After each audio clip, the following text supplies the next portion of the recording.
Novel Emperor 12 Elemen. Bab 101 hampir saja.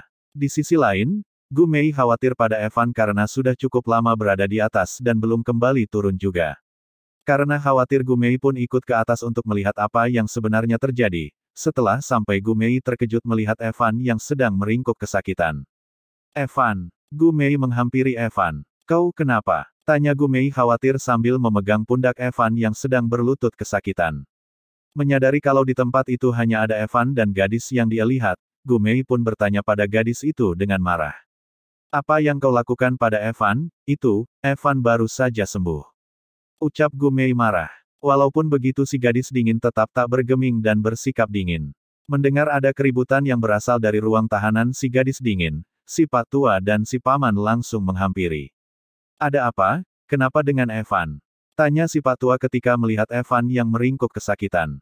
Senior, Evan, burung Evan ditendang. Jawab Gu Mei dengan ekspresi yang penuh kekhawatiran. Burung, ditendang, huahahaha, tawa si Pak Tua terbahak-bahak. Pong, si Paman memukul kepala si Pak Tua. Hei Pak Tua jangan tertawa, sepertinya keadaannya serius. Kau kan mengerti tentang pengobatan coba kau periksa, ucap si Paman. Kemudian kakek tua dan paman menghampiri Evan dan menyandarkan Evan ke dinding batu. Pak tua memeriksa Evan. Hampir saja, lain kali jangan sampai Evan terluka di bagian itu-nya lagi. Kali ini mungkin Evan selamat jika ada lain kali mungkin, miliknya, sudah tak akan bisa berfungsi lagi dan Evan tak akan bisa memiliki keturunan. Ucap kakek tua setelah memeriksa Evan. Dia tertidur, ucap Gu Mei melihat Evan yang sampai tertidur dengan penuh keringat karena menahan rasa sakit. Gu Mei mengusap keringat Evan yang mengalir di kening Evan. Mendengar dan melihat kondisi Evan yang seperti itu, si gadis dingin merasa bersalah takut kalau Evan akan kenapa-napa, ia tak tahu kalau apa yang dilakukannya akan membuat Evan terluka parah, karena sebelumnya Evan sudah pernah terluka di bagian itu-nya.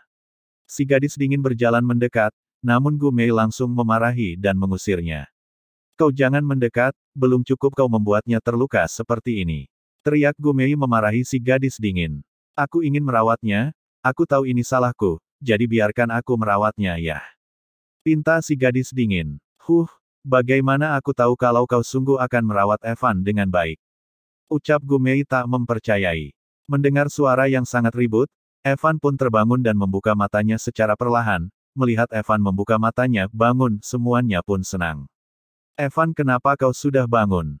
Tanya Gu Mei. Mendengar kalian yang sangat begitu ribut, bagaimana mungkin aku tidak bangun, kalian beriksik sekali. Ucap Evan. Salahkan dia yang sudah menyakitimu tapi masih ingin mendekati kamu lagi. Katanya ingin merawatmu tapi aku tak yakin kalau dia benar-benar akan merawatmu, aku curiga dia akan mencoba menyakitimu lagi, bahkan membunuhmu. Ucap Gu Mei yang penuh rasa waspada dan kecurigaan. Kenapa kau berkata seperti itu? Kau juga bisa menjagaku sekalian juga merawatku, bukan? Tapi, sudah jangan ribut lagi, tolong biarkan aku istirahat sebentar dulu, ucapnya Evan yang ingin istirahat. Ya sudah baiklah, ucap Gu Mei sedangkan si gadis dingin hanya diam berdiri dengan raut wajah penuh kecemasan dan rasa bersalah. Si Pak Tua dan si Paman kembali ke ruang tahanannya masing-masing, sedangkan gadis dingin dan Gu Mei bersama-sama menjaga Evan yang sedang istirahat tidur. Bab 102 keluar dari Gunung Api Penyucian. Di pagi hari, Evan bangun dan melihat dua gadis cantik sedang tertidur di sampingnya, gadis dingin dan Gu Mei. Evan hanya tersenyum dan bangkit berdiri tanpa membangunkan kedua gadis itu. Evan berjalan keluar dari ruang tahanan itu dengan jalan seperti orang yang baru dihitan, kemudian Evan merenggangkan ototnya. Saat Evan meregangkan otot-ototnya kedua gadis itu terbangun dengan wajah saling bertatapan. Kenapa jadi kau, kemana Evan? Tanya Gu Mei yang langsung bangun. Kamu kenapa berisik sekali? Evan mungkin sudah bangun, jawab si gadis dingin. Mendengar ada keributan dari dalam ruang tahanan adalah pertanda kalau kedua gadis itu sudah bangun, dan Evan pun menghampiri mereka, kedua gadis itu. Kenapa kalian ribut lagi, baru bangun langsung ribut? Marah Evan pada kedua gadis itu. Gu Mei memalingkan wajah. Evan, kenapa kamu bangun sangat cepat, apa itu sudah baikan? Tanya Gu Mei perhatian. Sudah baikan, tapi agak sedikit sulit untuk bergerak, jawab Evan. Maaf, Aku tidak tahu kalau kau akan terluka sampai seperti ini, jika kedepannya kau kesulitan untuk mencari pasangan karena kondisimu. Aku rela menjadi istrimu, ucap gadis dingin gugup dan merasa bersalah. Apa yang kau bicarakan? Tanya Evan heran. Iya? Aku juga rela jadi istrimu, bagaimanapun ini juga salah kami berdua, ucap Gu Mei yang ikut-ikutan. Apa-apaan? Aku tidak mengerti apa maksud kalian. Tanya Evan penuh keheranan. Kenapa kedua gadis cantik dan berbahaya ini menawarkan diri jadi istrinya? Itu kata Pak Tua, mungkin kejantananmu akan mengalami masalah disfungsi, jawab Gu Mei. Apa yang kalian katakan? Aku baik-baik saja, dasar Pak Tua itu bicara sembarangan, setelah aku sembuh akan kuhajar bokongnya. Ucap Evan geram. Bagus kalau kamu benar baik-baik saja, kami hanya khawatir kamu tak perlu marah dengan Pak Tua, dia juga hanya bilang kemungkinan. Ucap Gu Mei mencoba menenangkan Evan. Mendengar sepertinya Evan dan yang lain sudah bangun, si paman dan Pak Tua datang ke tempat Evan untuk melihat kondisi Evan. Nak Evan, kau sudah bisa berdiri. Ucap si Pak Tua terkejut karena dalam penaksirannya Evan akan bisa berjalan setidaknya setelah 3 hari. Hei Pak Tua, apa yang kau katakan pada gadis-gadis ini? Kau menjatuhkan harga diriku sebagai seorang pria jantan, dasar Pak Tua busuk. Marah Evan kesal melihat si Pak Tua berani muncul di hadapannya. Hehehe, salah penaksiran, tapi aku juga terkejut melihatmu cepat sekali membaik. Ucap si Pak Tua yang penasaran. Apa kau masih belum mengerti, aku memang seorang pencipta keajaiban. Ucap Evan sombong. Mendengar itu si Pak Tua pun jengkel. Haha, baguslah kalau kau sudah merasa baikan. Ucap si paman. Paman, kau tertawa. Kejut Evan yang baru pertama kali melihat si paman tertawa. Kau bisa mengeluarkan kami? Apa kau sudah berhasil membongkar kejahatan Mo Ling dan Mo Wusang? Tanya si paman. Kalau itu panjang ceritanya, ayo kita keluar dulu dari sini, setelah itu baru aku ceritakan, ucap Evan. Yang lain pun mengangguk setuju, mereka semua keluar dari gua api penyucian, Evan yang kesulitan untuk berjalan dibantu oleh si paman. Setelah itu mereka pun menuju Sekte Matahari Merah, di perjalanan Evan pun menceritakan semuanya pada mereka. Begitulah, tapi sayang mereka berdua Mo Wuzang dan Mo Ling masih hidup, jadi aku belum menepati janjiku pada kalian, ucap Evan menutup ceritanya. Tidak apa-apa, maaf telah merepotkanmu. Ucap si paman. Ayah dan anak itu memang sangat licik dan keji, sangat sulit untuk membunuh mereka. Ucap si Pak Tua. Oh ya gadis dingin, mana janjimu yang akan memberitahu aku namamu? Sampai sekarang aku masih belum tahu nama kamu loh. Tagih Evan. Nan Ruyu, ucap si gadis dingin pelan. Apa? Aku gak dengar. Nan Ruyu, ucap si gadis sedikit lebih kuat. Apa? Suaramu pelan sekali, aku masih belum dengar. Nan Ruyu. Teriak si gadis dingin. Hahaha, iya, Nan Ruyu, tidak perlu teriak sekerasa itu, aku sudah dengar. Namanya bagus, cocok untuk orangnya yang cantik. Ucap Evan menggombali Nan Ruyu. Huff. Kesal Nan Ruyu sebal. Melihat Nan Ruyu yang kesal ternyata cukup imut juga dan membuat Evan tertawa, dan selama perjalanan menuju sekte Evan mengetahui kalau nama si Pak Tua adalah Song Li, sedangkan si paman adalah Qianji. Beberapa saat kemudian akhirnya mereka pun sampai di sekte yang sudah hancur hangus terbakar. Nan Ruyu, Pak Tua Song Li, dan paman Qianji sangat terkejut melihat sekte Matahari Merah yang hancur hangus terbakar. Bab 103 Sumber Daya Sekte. Tak menyangka Sekte Matahari Merah akan mengalami hal seperti ini. Ucap si Pak Tua prihatin. Setelah melihat-lihat Sekte Matahari yang sudah hancur, Evan mengajak mereka pergi ke kediaman kakek Jing yang jauh berada di belakang sekte.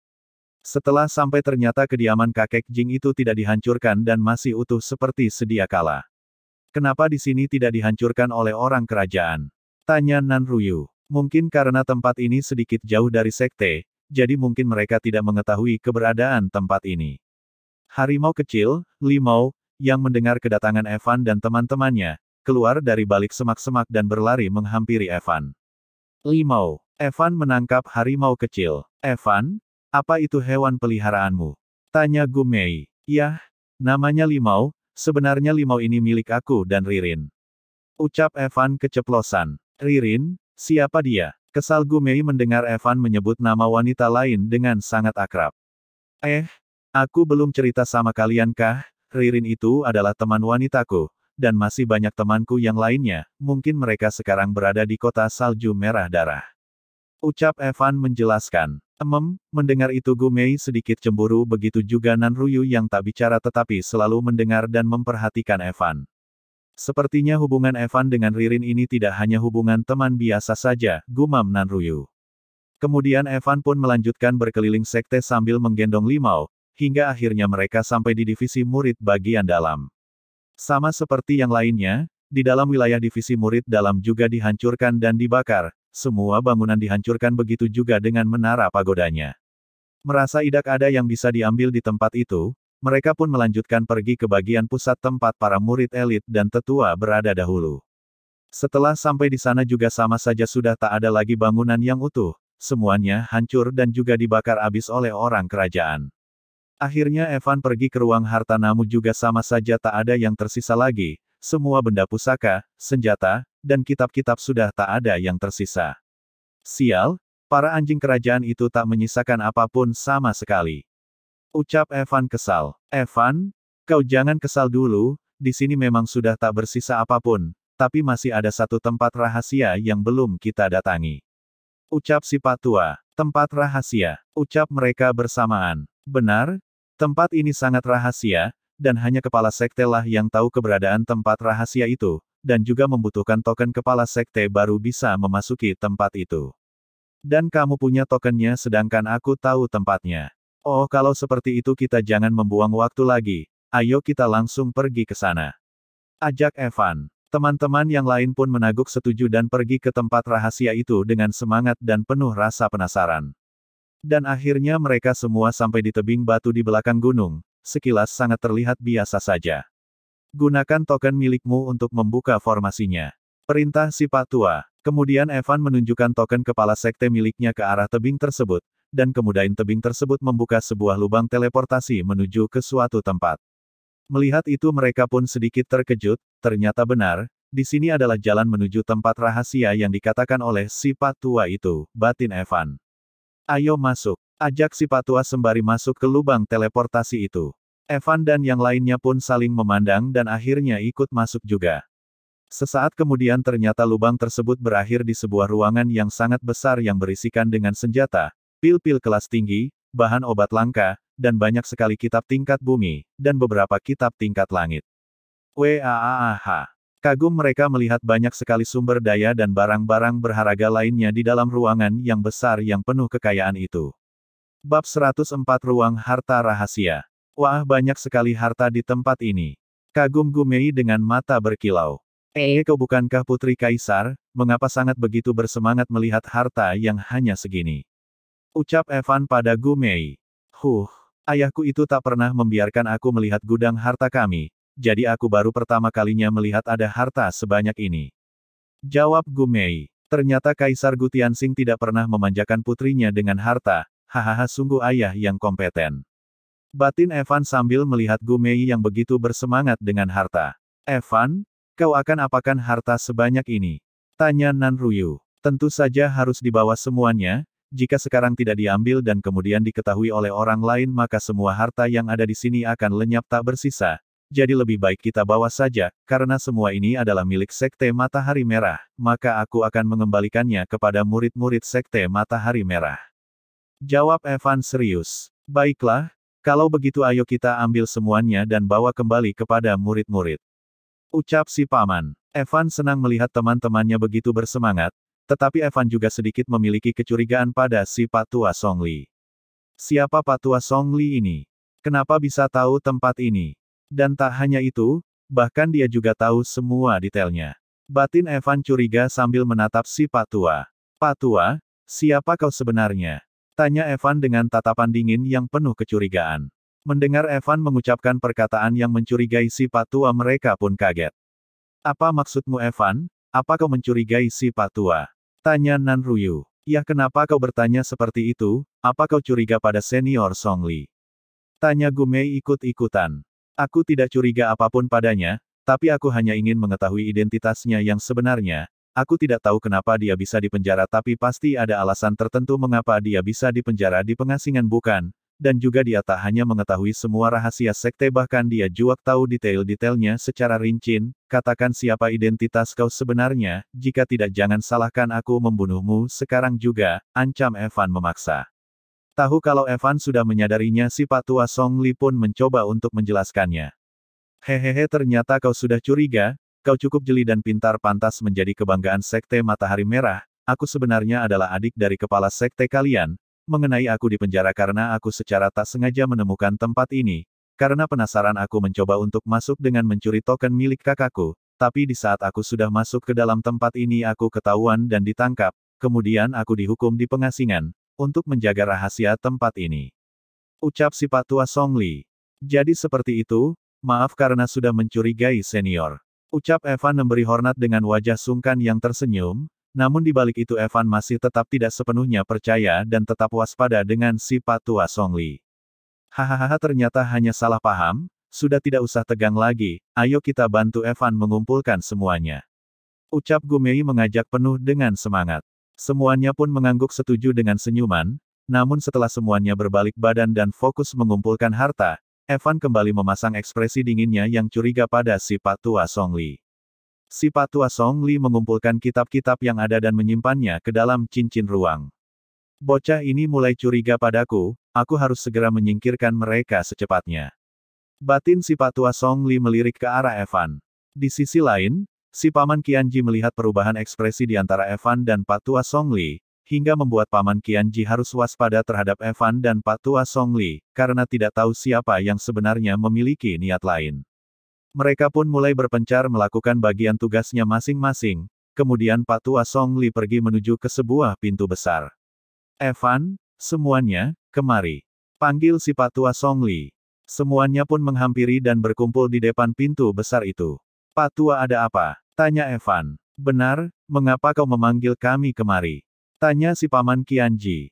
Senior untuk apa kau memanggil kami kemari, dan di belakangmu itu pintu apa? Tanya si Gumei. Di sini, di balik pintu ini ada ruang harta berharga lainnya, tapi aku butuh token milik Evan untuk membuka formasinya. Ucap si Patua. Evan menatapnya dengan tatapan curiga, tidak bisakah seperti tadi? Hanya menunjukkan token dan menyalurkan energi saja. Tidak bisa, kali ini sepertinya kau harus meminjamkan token itu padaku untuk membuka formasinya. Kalau kau tidak mau ya tidak apa-apa, tapi akan sungguh sayang harta yang ada di balik pintu ini lebih berharga daripada yang ada di sini. Ucap si Patua memancing Evan. Mendengar itu Evan, Paman Qianji, dan Nanruyu sudah curiga dan sudah menebak kalau Patua itu memiliki rencana tersembunyi, sedangkan Gumei yang terlanjur terlalu bersemangat tidak menyadarinya. Entah dia terlalu bodoh atau sudah terlalu serakah. Evan, tunggu apa lagi, cepat berikan tokennya. Harta yang ada di sana sudah menunggu kita. Ucap si Gumei bersemangat. Bab 105 Patua Pengkhianat. Baik, aku berikan tokennya, tapi jika terjadi sesuatu aku tak akan membiarkanmu hidup. Ancam Evan memberikan tokennya dengan dilempar dan si Patua pun menangkapnya. Nanruyu dan si Paman terkejut melihat Evan memberikan tokennya dengan semudah itu. Padahal sudah terlihat jelas kalau si Patua sedang merencanakan sesuatu yang licik. Hahaha, kau jangan terlalu curiga padaku, ucap si Patua. Hahaha bagus, sudah lama aku menunggu dan rencanaku akhirnya berhasil, dengan token ini aku akan bisa menguasai sumber daya yang ada di tempat itu. Batin si Patua, ayo senior cepat buka pintunya, aku sangat penasaran seberapa banyak dan berharganya harta yang ada di dalam. Ucap Gumei bersemangat. Haha. Maaf Putri Gumei, sepertinya kau tak akan bisa melihat harta itu, karena kalian akan tamat. Kalian sudah masuk jebakanku. Apa? Ucap Evan dan yang lainnya serentak. Formasi aktif. Seru si Patua mengaktifkan sebuah formasi petir yang menyambar Evan dan teman-temannya. Evan dan yang lainnya berteriak kencang kesakitan karena tersambar petir. Petir itu juga menekan kekuatan Evan dan teman-temannya. Pengkhianat. Penipu brengsek. Hahaha. Ternyata kalian sangat bodoh, terutama kau Evan. Aku kira kau sangat hebat tapi ternyata aku terlalu memandang tinggi dirimu. Matilah ke neraka. Ucap si Patua dan menekan sebuah tombol batu yang ada di dinding. Tombol itu membuka sebuah lubang besar di lantai hingga membuat Evan dan yang lainnya jatuh ke bawah. BYUURR BYUURR BYUURR Mereka semua jatuh ke bawah dan ternyata di bawah itu ada sebuah kolam air yang cukup dalam hingga membuat Evan dan yang lainnya terselamatkan, namun air itu juga sangat dingin. Hahaha, kalian akan mati kedinginan di bawah sana, selamat tinggal. Si Patua kembali menekan tombol dinding dan menutup lubang besar yang ada di lantai itu. Sinar dari lubang lantai atas perlahan tertutup hingga membuat kolam tersebut menjadi gelap gulita. POOFF. Evan menghilang menjadi gumpalan asap di udara setelah lubang tertutup. Di sebuah tempat di ruangan harta di antara lemari rak tempat di mana kitab-kitab berada. Heh, pengkhianat. Gumam Evan yang duduk bersila di antara lemari. Hahaha, sekarang semua harta yang ada di balik pintu ini akan jadi milikku semuanya. Patua membuka sebuah formasi yang membuka pintu besar itu. Mata si Patua terkagum-kagum serakah ketika melihat harta yang ada di balik pintu tersebut. Ruangan itu memang tak menyimpan banyak benda, namun walau sedikit tapi semuanya jauh lebih berharga dari yang ada di ruangan sebelumnya. Tapi yang paling berharga dari yang ada di ruangan itu adalah sebuah kolam air roh spiritual. Milikku, milikku, ucap Patua penuh dengan keserakahan. Hehe Patua, sepertinya kau sangat bersenang-senang, apa kau telah menemukan sesuatu yang sangat berharga? Ucap Evan yang tiba-tiba muncul di belakang si Patua. Evan? Bagaimana bisa kau ada di sini, sejak kapan? Kaget Patua berbalik melihat Evan yang tiba-tiba muncul di depannya. Sebelumnya Evan yang sudah curiga terhadap gerak-gerik dari si Patua, diam-diam menggunakan jurus, tubuh bayangan pengganti, saat mereka saling berpencar untuk mengumpulkan benda dan barang berharga. Tepatnya Evan menggunakan jurus itu saat berada di tempat di mana kitab-kitab disimpan, tepatnya di antara lemari-lemari kitab-kitab berada disimpan. Jadi Evan yang sebelumnya yang masuk ke jebakan adalah sebuah bayangan pengganti saja cloning. Cara kerja jurus tubuh bayangan yaitu, pemilik tubuh asli akan menciptakan satu cloning tubuh dengan kesamaan yang mutlak.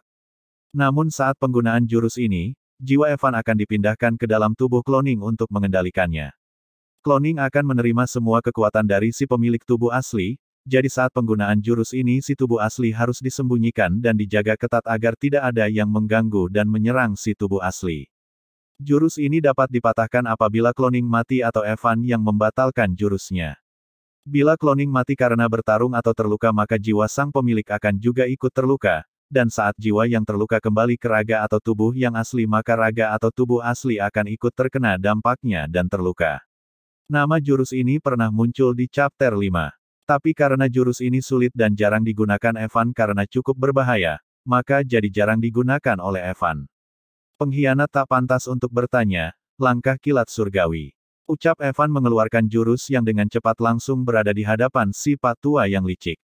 SRRAASSHH. Evan menebas leher, memenggal si Patua. Dan kemudian Evan mengambil token miliknya dari tangan si Patua. Pengkhianat pantas mati, ucap Evan dengan nada dingin. Selamat menikmati novel di Suara Novel. Sebelum lanjut ke selanjutnya jangan lupa klik like dan subscribe-nya ya kawan, dan jika kamu menemukan kesalahan seperti tautan rusak, konten non-standar, dan lain-lain, harap segera beritahu Suara Novel agar kami dapat memperbaikinya sesegera mungkin. Oke, gas lagi Gan. Bab 106 Air Spiritual. Sekarang aku hanya perlu menyelamatkan mereka. Evan menekan tombol batu yang ada di dinding dan secara otomatis membuka lubang besar itu lagi. Evan mengeluarkan sayap aura api miliknya dan terbang ke bawah ke dalam lubang besar. Ruangan ini dingin sekali, aku harus segera membawa mereka semua keluar, ucap Evan yang sedang terbang di atas air. Dengan cepat Evan mengeluarkan teman-temannya dari air dan membawanya ke atas. Setelah selesai membawa teman-temannya keluar dari ruangan yang dingin, Evan menutup kembali lubang besar itu. Mereka dingin sekali begitu juga nadinya. Ucap Evan ketika menyentuh tangan teman-temannya. Kalau begitu cepat cari bahan obat bersifat panas atau berelemenkan api setelah itu buat menjadi pil, itu akan membantu mereka menghilangkan dingin yang ada di tubuh mereka. Ucap S memerintah Evan. Kemudian Evan pun mengeluarkan beberapa bahan obat bersifat panas dari dalam cincin ruang miliknya yang sebelumnya dia dapatkan, setelah itu Evan membuat bahan-bahan obat itu menjadi pil.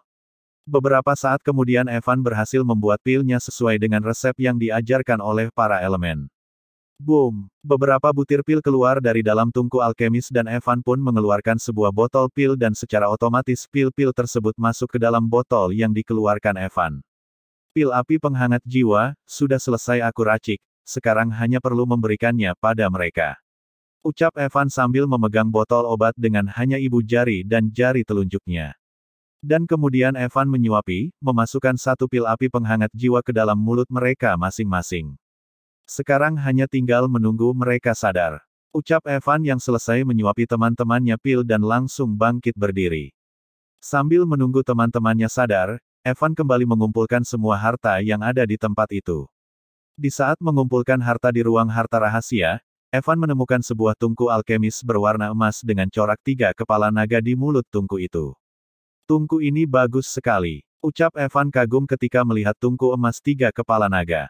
Astaga, itu adalah tungku emas 3 kepala naga, walau hanya artefak tingkat 5 menengah tapi itu sudah sangat berharga dan langka, sangat sulit untuk ditemukan di dunia manusia. Ucap Api menilai dengan tepat.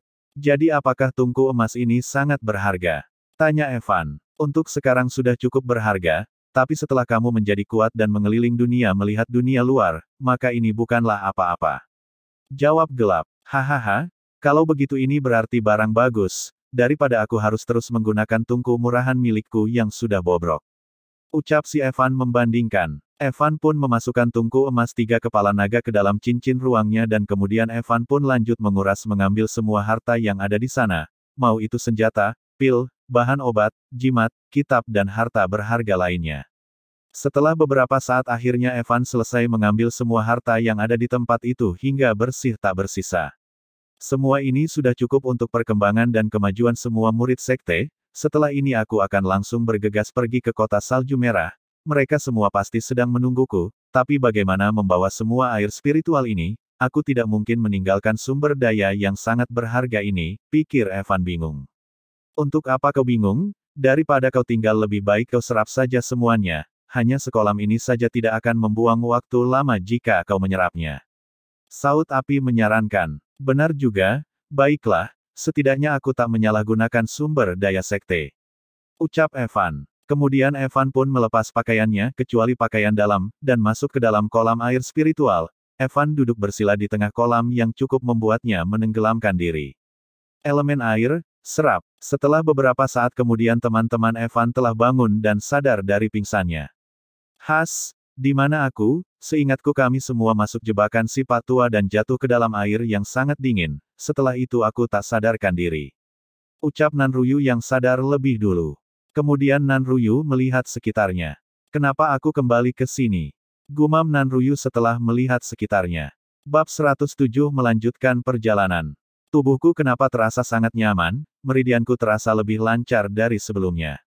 Ucap Nanruyu ketika merasakan tubuhnya terasa lebih nyaman, karena mereka bertiga sudah diberi pil api penghangat roh oleh Evan.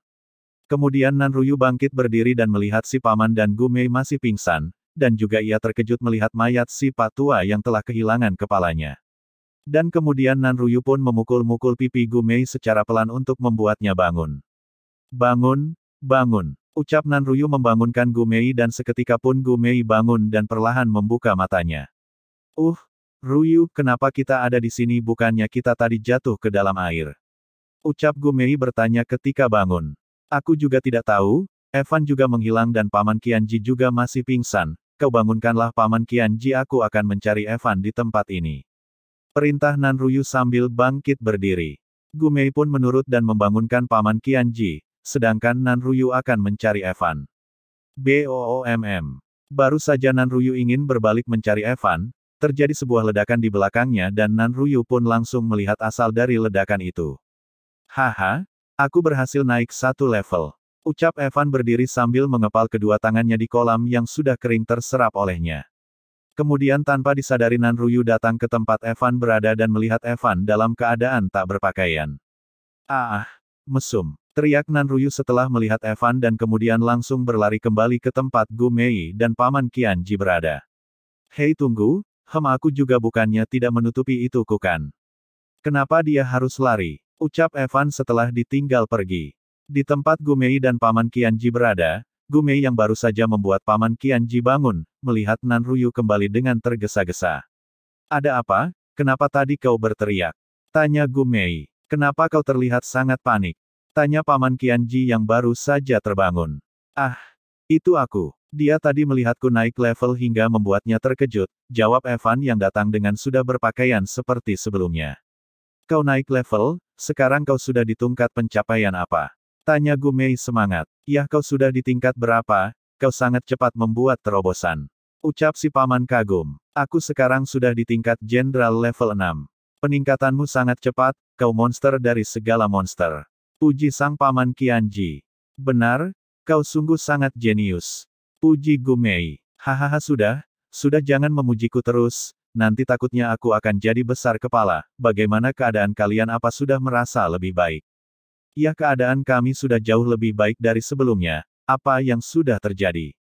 Kenapa kami bertiga bisa berada di tempat ini lagi? Bukankah kita semua jatuh ke bawah air yang sangat dingin karena terjebak oleh Pak Tua busuk itu, dan kenapa dia tiba-tiba mati? Apa kamu yang melakukannya? Tanya Nan Ruyu bertubi-tubi. Begini ceritanya, Evan menceritakan semua kejadiannya dengan sangat detail tanpa ada kurang sedikit pun. Begitulah kejadiannya selagi kalian pingsan. Ucap Evan mengakhiri ceritanya. Oh, jadi seperti itu? Pantas saja tubuh kami bertiga terasa lebih nyaman ketika kami bangun. Ternyata kau memberi kami pil api penghangat roh kepada kami. Ucap Nan Ruyu. Yah, karena kalian sudah sadar, ayo kita segera keluar dari tempat ini.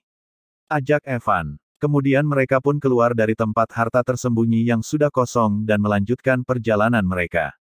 Karena hari sudah gelap, mereka berempat pergi ke kota untuk mencari tempat menginap untuk satu malam.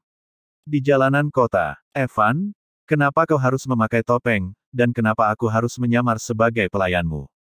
Tanya Gu Mei emosi. Apa kau sudah lupa? Jangan panggil aku dengan namaku, panggil aku Tuan Muda Siruo. Ucap Evan menegaskan. Tapi kenapa hanya aku saja yang didadani menjadi jelek seperti ini? Kenapa Nan Ruyu dan Paman Qianji tidak? Kesal Gu Mei tidak terima. Apa kau sudah tak menginginkan nyawamu lagi? Wajah kita berdua sudah sangat terkenal di setiap penjuru kota ini. Ini adalah satu-satunya cara untuk melindungi diri karena jika sampai identitas kita ketahuan pasti akan sulit untuk melarikan diri, dan lagi aku juga bisa mencari informasi tentang orang-orang kerajaan. Jawab Evan. Baiklah. Ucap Gu Mei terpaksa. Aura yang sangat familiar, batin Evan merasakan sebuah aura yang familiar, khususnya musuhnya saat berjalan-jalan melewati sebuah tempat hiburan. Tuan Muda Siruo, ada apa? Tanya Nan Ruyu melihat Evan yang berhenti berjalan sambil melihat ke arah lantai atas sebuah tempat hiburan. Tidak apa-apa, aku hanya melihat-lihat jadi penasaran saja. Jawab Evan tersenyum. Nan Ruyu melihat ke arah tempat yang tadi dilihat oleh Evan, dan ternyata itu adalah tempat hiburan para lelaki brengsek suka ke sana, rumah bordil. Dasar pria brengsek mesum. Ucap Nan Ruyu berbalik pergi meninggalkan Evan. Melihat itu Evan hanya merasa heran sambil mengangkat kedua bahunya dan lanjut berjalan menyusul teman-temannya. Singkat cerita, mereka sudah menemukan tempat untuk menginap selama satu malam. Di depan pintu penginapan. Paman, kau jagalah mereka di sini jangan sampai terjadi sesuatu. Perintah Evan. Tuan Muda Siruo ingin kemana? Tanya Paman Qianji. Aku akan pergi keluar sebentar untuk mengurus sesuatu. Jawab Evan. Baiklah. Aku akan menjaga para gadis agar tetap aman. Bab 108 Rumah Bordil. Tunggu, aku ingin ikut denganmu. Ucap Nan Ruyu datang menghampiri Evan dan Paman Qianji. Sebaiknya kamu jangan ikut, ini akan berbahaya. Ucap Evan memperingatkan. Aku tidak takut bahaya, aku tidak takut mati. Ucap Nan Ruyu yang bersih keras ingin ikut. Baiklah, kamu boleh ikut denganku, tapi kau jangan bertindak sembarangan, harus mengikuti semua perintahku. Ucap Evan mengingatkan. Kau tenang saja, aku akan bekerja sama dengan baik, jawab Nan Ruyu menyetujui dengan percaya diri. Jangan menyesal, batin Evan. Evan dan Ruyu pun berangkat, Evan pergi dengan menggunakan topengnya. Setelah mengikuti Evan dan sampai ke tempat tujuan, yaitu rumah bordil terbesar yang sangat terkenal di kota itu yang sebelumnya dilewati dan dilihat oleh Evan, dan juga merasakan aura musuh yang familiar. Kenapa kita ke sini? Kamu bilang kamu akan pergi ke tempat berbahaya. Kenapa malah ke rumah bordil, dasar pria bajingan mesum. Tahu begini aku tak ingin ikut. Ucap Nan Ruyu kesal karena merasa tertipu. Yah benar, kita memang akan ke rumah bordil, berbahaya atau tidaknya kau akan tahu setelah kita masuk ke sana, sekarang kau harus berpura-pura jadi seorang pria. Perintah Evan. Aku tidak mau berpura-pura jadi pria. Apalagi pria brengsek yang masuk ke rumah bordil, jawab Nan Ruyu menolak. Kalau kau ingin ikut, maka bekerja samalah, ikuti perintah aku, jangan buat keributan. Sekarang kau harus berpura-pura sebagai pria agar bisa masuk dan tidak membuat orang curiga. Perintah Evan. Nanruyu hanya mengangguk setuju kesal, walau tidak tahu apa yang sedang direncanakan oleh Evan. Baiklah, aku akan bekerja sama denganmu, ucap Nanruyu terpaksa. Di dalam rumah bordil, gedung Wen. Nanruyu sudah memakai pakaian pria dan juga topeng untuk menyamar menyembunyikan identitasnya. Baru saja masuk ke rumah bordil, 4 wanita cantik langsung datang menyambut mereka berdua. Tuan-tuan, apa kalian baru datang ke sini? Gedung Wen, ayo masuklah, ajak salah satu wanita yang menggandeng tangan Nanruyu. Aduh, Nanruyu kebingungan ketika datang 2 orang wanita sambil menarik tangannya. Tuan, ayo jangan malu-malu, ajak wanita yang lainnya. 4 wanita itu langsung menggandeng kedua tangan Evan dan Nanruyu. Kami baru datang kemari, aku dan saudara aku melihat gedung Wen ini cukup bagus, jadi kami datang untuk bersenang-senang, ucap Evan, orang yang dulunya suka bermain ke tempat seperti rumah bordil. Sedangkan Nanruyu yang seorang wanita langsung kebingungan mengalami hal seperti itu. Tuan-tuan datang ke tempat yang tepat, gedung Wen ini adalah rumah bordil terbesar dan paling terkenal di ibu kota ini. Semua tuan muda dan orang besar suka datang kemari untuk bertemu dengan aku, Nona Rurui, ucap salah seorang wanita yang bersama dengan Evan. Oh, hari ini tuan muda dan orang besar mana saja yang datang ke sini, jika bisa bertemu dengan mereka dan berminum arak, merupakan suatu hal baik, ucap Evan. Haha, malam ini lantai 2 sudah dipesan oleh Tuan Mo Wuzang, jawab si wanita. Oh, kalau begitu tolong Nona Rurui antar aku dan saudara aku ke sana. Nanti Nona Ruru akan dapat hadiah bonus dariku, pinta Evan sambil memeluk kedua wanita yang bersamanya. Baiklah tuan, biarkan Ruru memberi tuan hadiah juga, ucap Ruru yang dan ingin memberi Evan ciuman. Haha, Nona Ruru sangat nakal, hadiahnya nanti saja memberikannya, ucap Evan menghentikan Ruru dengan menahan bibir Ruru dengan jarinya. Si Hualang, nama samaran Nanruyu, ayo ikut aku, panggil Evan mengajak Nanruyu. Oh baiklah, Nanruyu langsung melepaskan diri dari jeratan 2 wanita yang bersamanya dan langsung berlari menghampiri Evan. Di saat mereka berjalan menuju lantai 2 dan Ruru sebagai pemimpin jalan. Sebenarnya tujuan kita apa datang ke sini? Kita akan kemana? Tanya Nanruyu dengan suara kecil. Kita akan membunuh musuh, jawab Evan dengan suara kecil sambil tersenyum dingin. Musuh? Siapa? Mo Wuzang, jawab Evan dengan dingin. Mendengar itu Nanruyu terkejut dan seketika rasa kebenciannya pun memuncak. Kemudian di lantai 2 rumah bordil gedung Wen. 2 tuan muda, ini adalah ruangan yang dipesan oleh Tuan Mo Wuzang, ucap Ruru yang mengantarkan mereka berdua.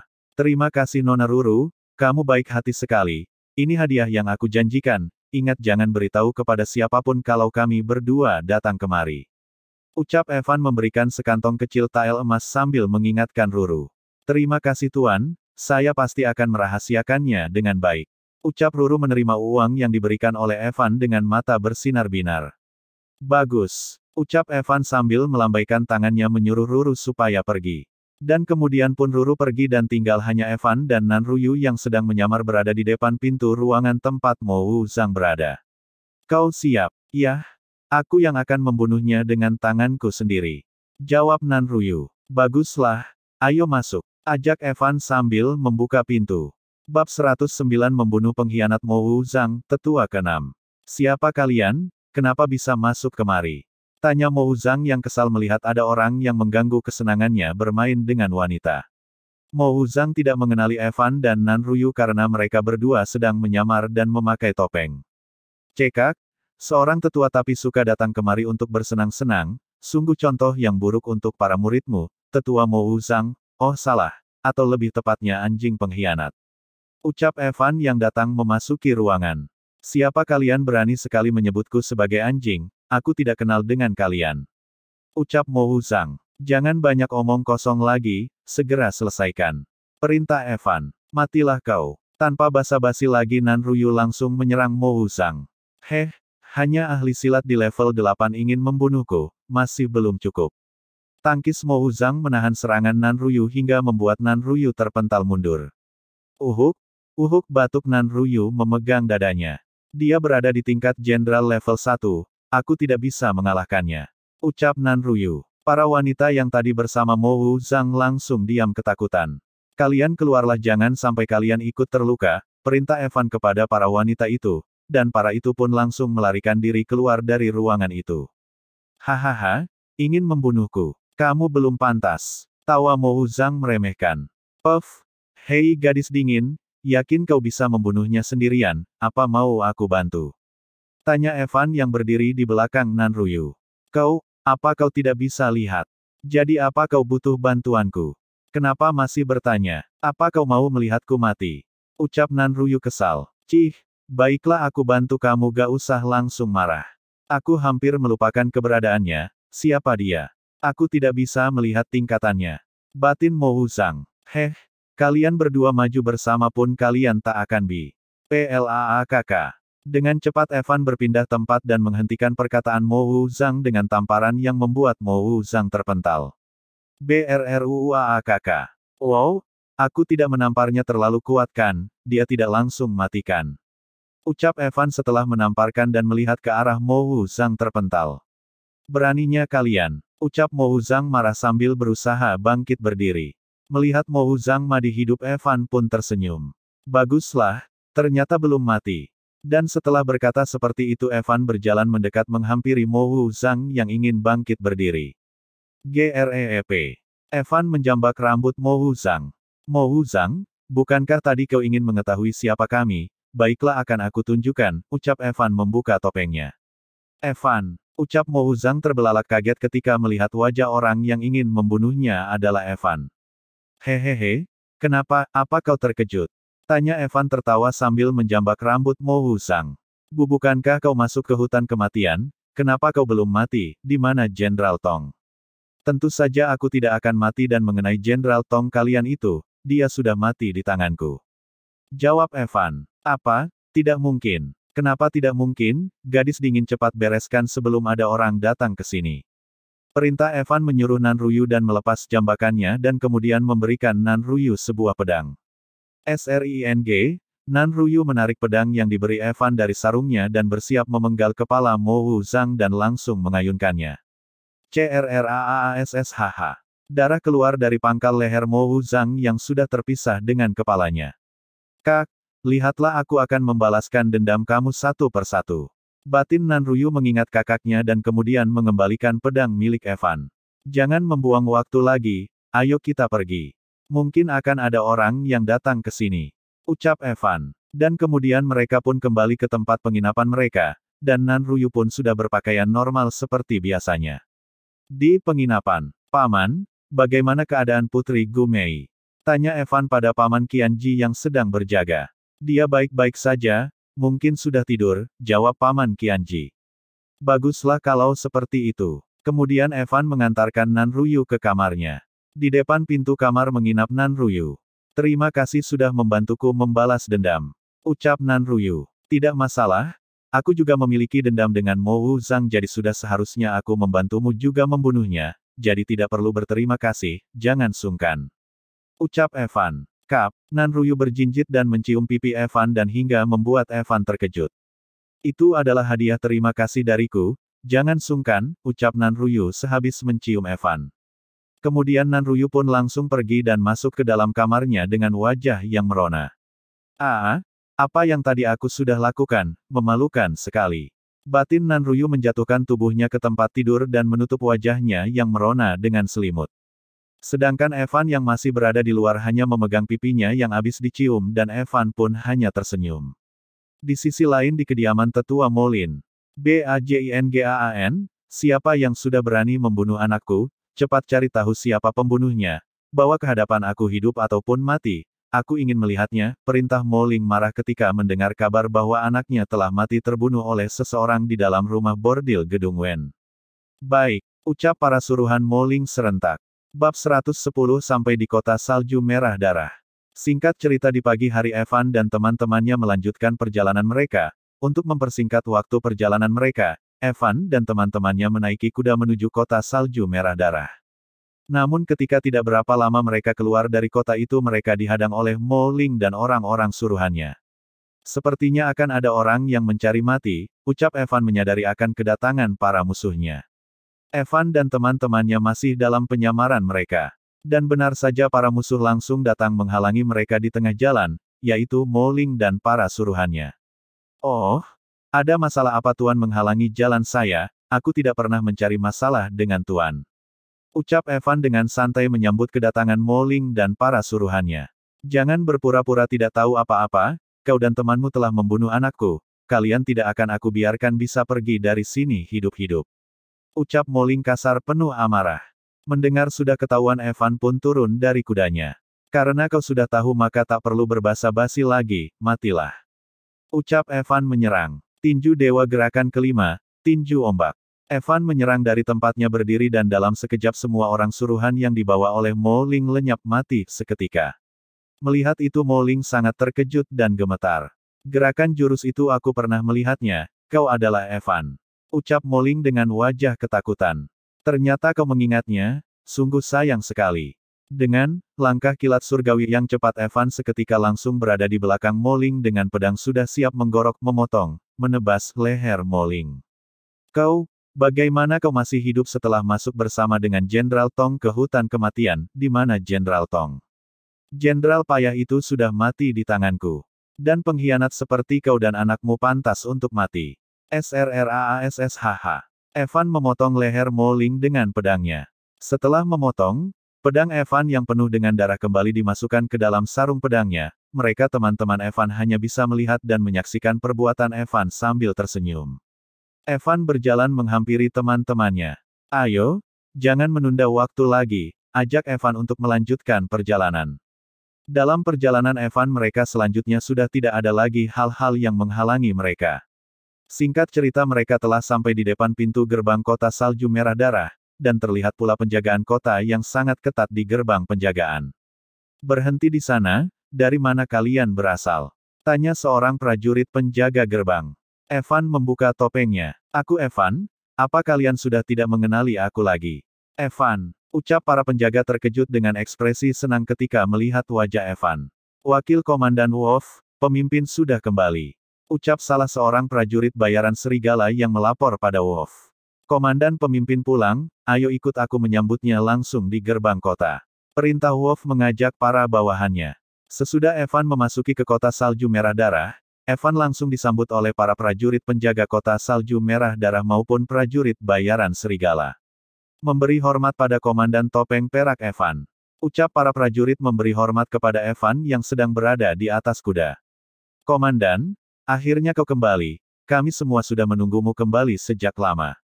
Ucap Wolf dari samping kuda. Maaf sudah membuat kalian semua menunggu, tolong tunjukkan jalan, anata aku ke tempat Ririn. Perintah Evan dari atas kuda. Baik, Komandan ikuti saya. Di saat yang sama di kediaman Jenderal, aula utama. Nona Jenderal, Evan telah kembali. Ucap seorang prajurit yang datang melapor kepada Reya.